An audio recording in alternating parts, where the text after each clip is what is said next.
YouTube, what's up, baby? I'm back. Hey, listen, I had to go away for the weekend with my daughter to take her to the University of Louisville.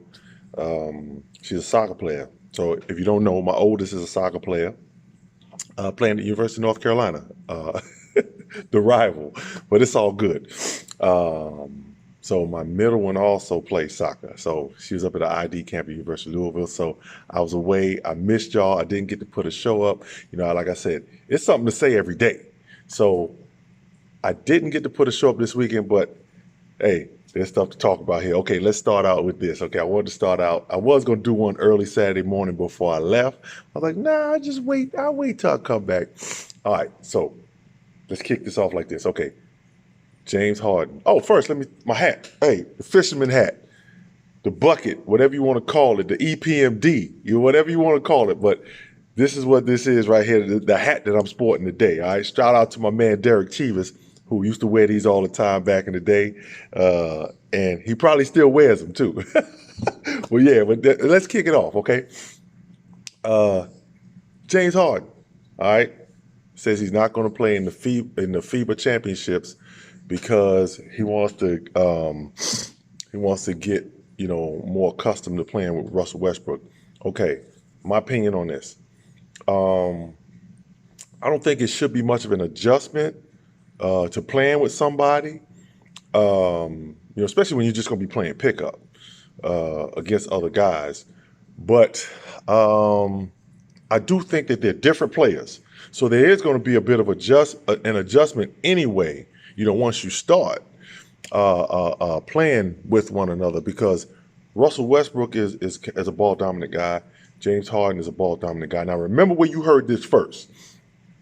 In order for that trade to work, James Harden is going to have to come off the ball. And Russell Westbrook is going to have to be the same guy that he was in Oklahoma City. Because James Harden is the better shooter, in Mike D'Antoni's offense, they take a lot of threes. So Russell Westbrook is able to create opportunities for other shooters. So is James Harden, by the way. But I think that James Harden will have to spot up a little more. There will be times in that offense where he's able to ISO still. You know what I'm saying? So in those instances, maybe Russell will either be out of the game. Maybe if Russ is out of the game, you put the ball in James Harden's hand. You always make sure that one of those guys are on the floor.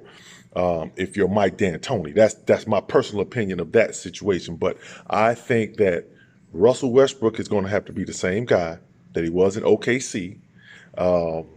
Just not as ball dominant. Both of them are going to have to be a little less ball dominant, but James Harden is going to have to be the guy to come off the ball a little more and be more of a spot guy, because Russ can create for shooters. That leads me to my next question. Okay, should NBA players play in FIBA in the Olympics? All right, my personal opinion again. Like I said, this is my show. I say what I want to say. I'm the producer, so I say what I want to say. All right. So I just hope people tune in. I'm doing this. I'm having fun doing this. This is for me, my friends, my fans. This is for us. You know what I'm saying? So, okay, my opinion on that. Okay, I remember back in 1988, I went to the Olympics, the Olympic trials. I never thought professional players should be playing in the Olympics, just because it's a great experience for the high school and college players to go and play against the best, and then you get to measure where your game is. So I think that experience has been taken away when you choose, 18 guys or 20 guys to go to a camp, and then you pick the 12 guys to go to the Olympics. When we went to the Olympic trials, we might have started with about 60. I'm not sure how many, but 60. It got cut down to 30, then it got cut down to 16, then it got cut down to the team. So I think it takes away from the experience of a college kid and a high school kid, a top high school kid. I think it takes away from the experience for them. So I don't think that professional players should be playing in the Olympics. Anyway, I think that what happened was the United States started losing, and you know how we are. We don't want to lose at nothing. But no, it's about the experience. You know what I'm saying? Yeah, we want to win. We always want to be number one in the world at everything. And I know that the European players, they get to play professionally, and therefore they were at an advantage. Like I can also tell you my experience when I was in high school. We played an Albert Schweitzer tournament. Myself, Glenn Rice, Richard Morgan, Eric Brown, who played at the University of Miami, Anthony Sherrod, Gary Leonard. And we played against the likes of Dino Rajda, Vlade Divac, and Drazen Petrovic. You know, the first time we played them, they beat us by like 20. You know, they had been used to playing with other pros. You know, we weren't. We were used to playing against our own age group. You know what I mean? So, you know, we play against grown men on the playground, but that's different. So, but the second time we played them for the championship of the Albert Schweitzer tournament, you know, we beat them by 20. You know, we adjusted our games to the way that they played. They were a little more physical. They let them play a little more physical over there at the time. So we had to adjust our game. And we were just in high school. You know what I'm saying? And I had never played against a pro player. Well, I played against Thurl Bailey, but that was at like basketball camp. So it's not the same, you know. But I just think my personal opinion is that college players and high school players should have that Olympic and that FIBA experience. I think that's better for them. You know, it should be for them. You know, all right, go to the next thing. Okay, celebrations in sports. You know, I brought this up because I was watching a highlight of a men's soccer game. And the guy scored 3 goals for the LA Football Club of LA. No, it was Galaxy, LA Galaxy. He scored 3 goals, right? So he was celebrating and doing all this, you know, and nobody said anything, you know. And, you know, watching the Women's World Cup, Alex Morgan celebrated by just sipping some tea. And, like, people were in an uproar, you know. And I said this at the time, like, I mean, it's so hard to score in soccer. Why not celebrate? You know what I'm saying? And it was the young lady from England, I forget her name, but she scored and she gave the I thought it was funny. She gave the goggles. Nobody said a word. Nobody said a word. But when Alex Morgan sipped some tea, people had a problem with it. So my thing is, you know, as long as, you know, like, the celebration stuff that I don't like is like, okay, you score a basket and you clap in the guy's face. All right?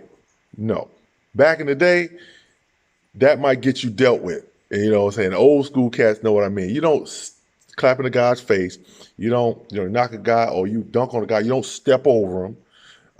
You don't do that. That's disrespectful. So, you know, that could cause a fight. But, you know, celebrating as far as like, you know, yeah, I did, you know, cool, as long as you're not doing it in my face. If you want to stop people from celebrating, stop them from scoring. Stop them from doing what they're doing. You know, and as long as the celebrations aren't disrespectful, I have no problem with celebration. All right? Now, next thing. Tyreek Hill will not be suspended. Okay? Now, I'm not here to push the issue about him getting suspended, but, you know, there have been guys doing things. I mean, and he's on video saying what he, you know, his girlfriend or whatever needs to be afraid of him and all this, you know, call it a B word, you know. You know, there have been all kinds of guys doing things that have not gotten suspended or their suspensions have been very light. And of course, you're going to bring it back to the Kaepernick thing, you know, because let's talk about Kaepernick's issue and stop making it about the flag, which it never was about. You know, and I know this may turn people off, but look, I don't care. You know, like I said, I'm doing this for fun. I'm doing this for me. I'm having a good time with the social media thing. So you can turn, if you don't like the station, turn the channel. But, you know, Tyreek Hill, you know, if he broke his kid's arm or whatever, or he's been beating his kid like that, you know, something should be done. You know, something should be done as far as a suspension, and you got him on tape. But now, with that being said, what kind of woman are you with that's going to bait you into saying this type of stuff on video? You know what I'm saying? So, I mean, this is something tricky. This is real tricky because if anything, she's a mother. Okay, when you see a mother bear and she has her cubs, right? What are you not going to do? You are not going to go near her cub because that mother will kill you about her cub. So I think human beings' mother, like, okay, geese. I tell you what you do. Do me this favor. When you see a group of geese and they got their little babies or whatever they're called, go try to walk over there and see what happens. See what happens. That goose will start hissing at you and might attack you. You know what I'm saying? So for the young lady in the Tyreek Hill situation, if he's doing this to your child, and I'm a father. Anybody do something to my children, it's going to be some street justice. It has to be.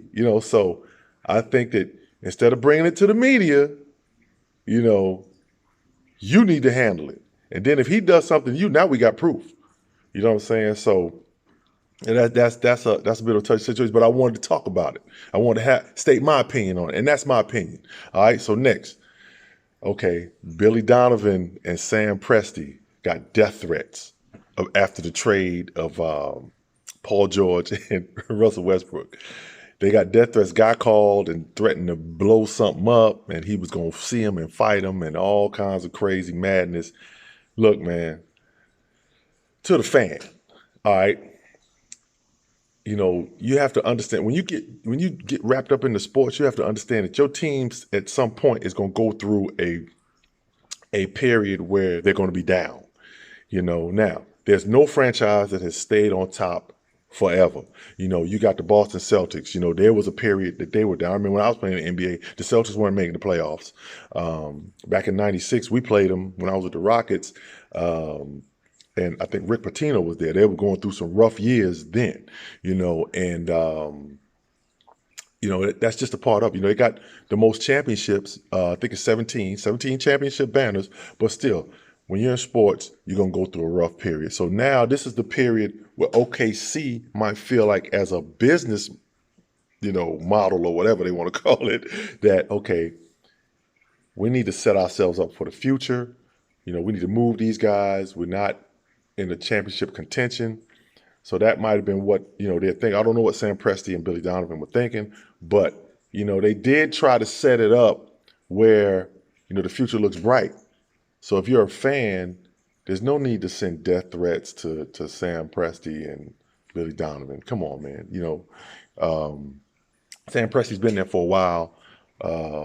And other than he's done some good things, I think, for Oklahoma City. Other than when he had to let James Harden go, I didn't really like that. I thought maybe he should have overpaid him, paid the luxury tax. But that's just me. It's not my money. So maybe the owner told him what to do. But I thought he should have did that. You know what I'm saying? But I was never mad at him about that. That's just something that we disagreed on. And like I said earlier, we can disagree and still get along. So to the fan sending the death threats, and he was saying how he didn't care if they know who they were. You can't do that here. So look for the feds to be knocking at your door pretty soon. All right. So, okay, next thing. Dan Le Batard was given a warning about his political views. He talked about how Donald Trump and the send her back racist chant. He went off about it. You know what I'm saying? Now he was given a warning by ESPN. My personal opinion on that is, I told y'all, sports and politics, they intertwine. They intertwine together. So, okay, if you don't want people, okay, now ESPN, Dan Le Batard can't do it, but I can. So, hey, y'all watch me. If y'all don't want to watch Dan Le Batard, if y'all want to hear the political views, watch me. But anyway, Jemele Hill had fired some political thoughts, and she was warned, and then later, her show was taken off. But sports and politics, they're intertwined with one another. You know what I'm saying? You can't, there's politics in sports where there have been professional athletes where you've seen well, why is this guy on the team? Where he may know the GM. He may have, been a ball boy when he was a kid or something like that. So politics plays a part in sports. So if you don't want politics to play a part in sports, then okay, politicians, stop going to sporting events. Don't go to sporting events. All right. So since you don't want politics and sports to be, a part of one another, don't go to sporting events. All right. But to me, I don't feel, I mean, I just feel like, nowadays, in the day of social media, like years ago, like I don't think athletes were aware of what was going on around them. I know, I don't feel like I was aware of what's going on around me. So now, with social media, you got Twitter, you got Facebook, you got IG, you got YouTube, you got all kinds of things that um, can keep you aware of what's going on. For some people like to read, the right wing. Some people like to read the left wing.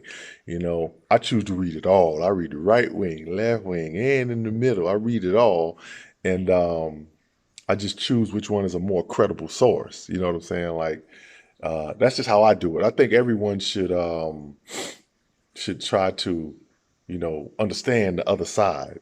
Try to understand where they're coming from.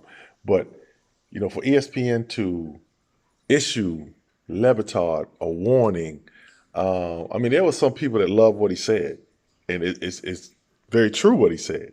I agree with what he said, but I guess like the higher ups at ESPN are like, you can't do that. You can't show any type of political affiliation. But that's really a bunch of BS because I think that ESPN, okay, the hiring guy at ESPN, if they see and they talk to somebody and or interview and they have like their same views, they're probably more likely to hire that person. You know what I'm saying? So just like you just had the Detroit the Detroit beauty pageant girl or whatever just got stripped of her crown or what have you because she was on there talking about you know make America great again. Um, but she had some pretty vile things to say.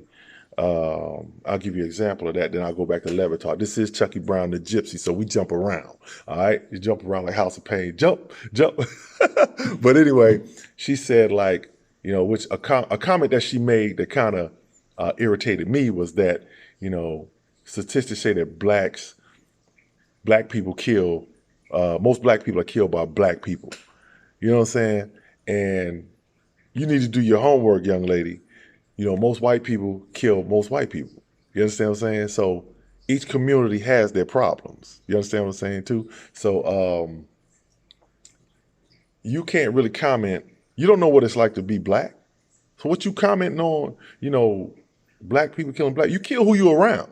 In my neighborhood, I'm in a neighborhood where there's whites, Asian, there are a few black people. So if I was to go on a killing spree, I might kill some white folks. I might, not that I am. I'm not that. I'm just saying. You know what I'm saying? So why are you saying that?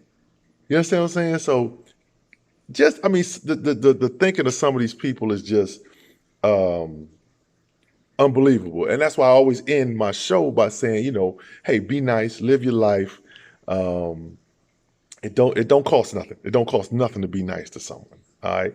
That's why I always end with something like that, something positive.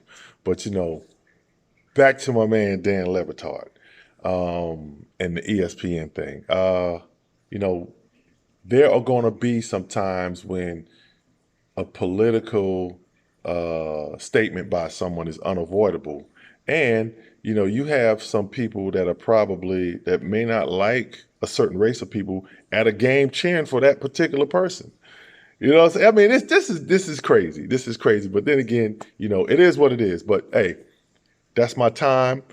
Thank you for tuning in. I try to keep it a little short, 15, 20 minutes tops is what I want to do. But, like I said, man, I'm having fun with this, getting better. I take suggestions now. Drop a like, drop a dislike, drop a comment. You know what I'm saying? Like my man Derek Chivas hit me with some ideas about making it better. So I'm going to follow those ideas. I did it today. I'm going to see how it works. So Chivas, if you check me out, let me know if it worked. I took what you said and I did it. See if you notice anything.